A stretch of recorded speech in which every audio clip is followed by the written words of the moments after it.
Bonjour, et c'est toujours un honneur, toujours un plaisir de faire cette vidéo pour échanger sur les domaines de la logistique.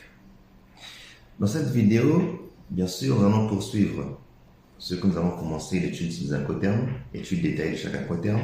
Et aujourd'hui, nous allons parler de l'incoterm qu'on appelle FCA. FCA, qui signifie Freight Carrier. En français, on dira rendu ou franco-transporteur. Alors, comme avec Xwork, nous allons expliquer les obligations du vendeur d'une part et les obligations de l'acheteur d'autre part. Alors, en expliquant les obligations du vendeur, nous allons aussi dire ce qu'il ne fait pas. Même chose, en expliquant les obligations de l'acheteur, nous dirons aussi ce qu'il ne fait pas. Alors, dans FCA, de manière générique, que nous dit la Chambre de commerce internationale? Elle nous dit que dans l'incoterm FCA, le vendeur a l'obligation de livrer la marchandise après l'avoir fait dédouaner à l'exportation. D'accord? Il doit livrer la marchandise au transporteur désigné par l'acheteur après l'avoir fait dédouaner à l'exportation. Je reprends. Dans l'incoterm FCA, le vendeur a l'obligation de livrer la marchandise au transporteur désigné par l'acheteur après l'avoir fait dédouaner à l'exportation. Et tout cela, il doit le faire à la date et dans les délais convenus. Sur ça, c'est bon. Alors, on va aller un peu plus près de ces obligations-là. Qu'est-ce qu'il doit faire donc, le vendeur? Le vendeur, après avoir préparé la marchandise, c'est-à-dire elle est produite, conditionnée, étiquetée, emballée, il doit acheminer la marchandise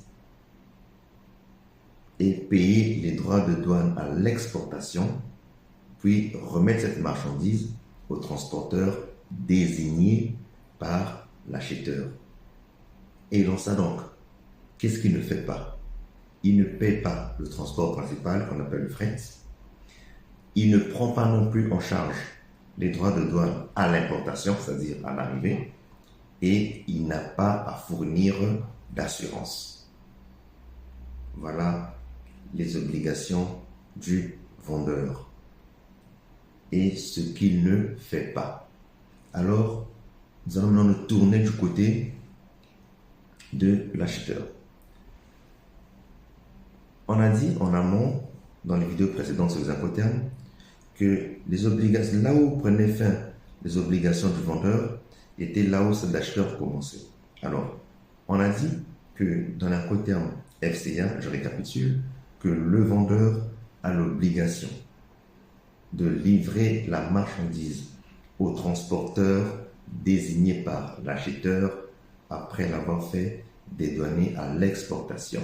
Ça, c'est du côté du vendeur. Alors, à ce niveau-là maintenant, que fait l'acheteur? Puisque c'est lui qui désigne le transporteur, ça veut donc dire que c'est lui, acheteur, qui choisit et qui missionne le transporteur. C'est-à-dire que c'est l'acheteur qui signe le contrat de transport. C'est aussi lui qui doit organiser le transport principal, qu'on appelle le fret. C'est aussi lui qui doit s'occuper des droits de douane à l'importation.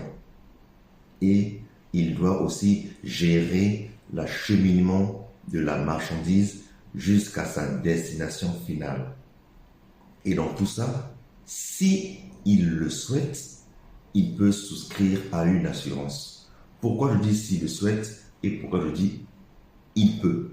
Parce que selon la Chambre de commerce internationale, dans l'incoterm FCA, il n'y a aucune obligation d'assurance. Voilà, j'espère que c'est assez clair, précis.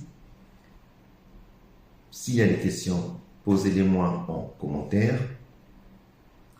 En attendant, je vous dis à très bientôt pour le prochain Incoterm dans la prochaine vidéo.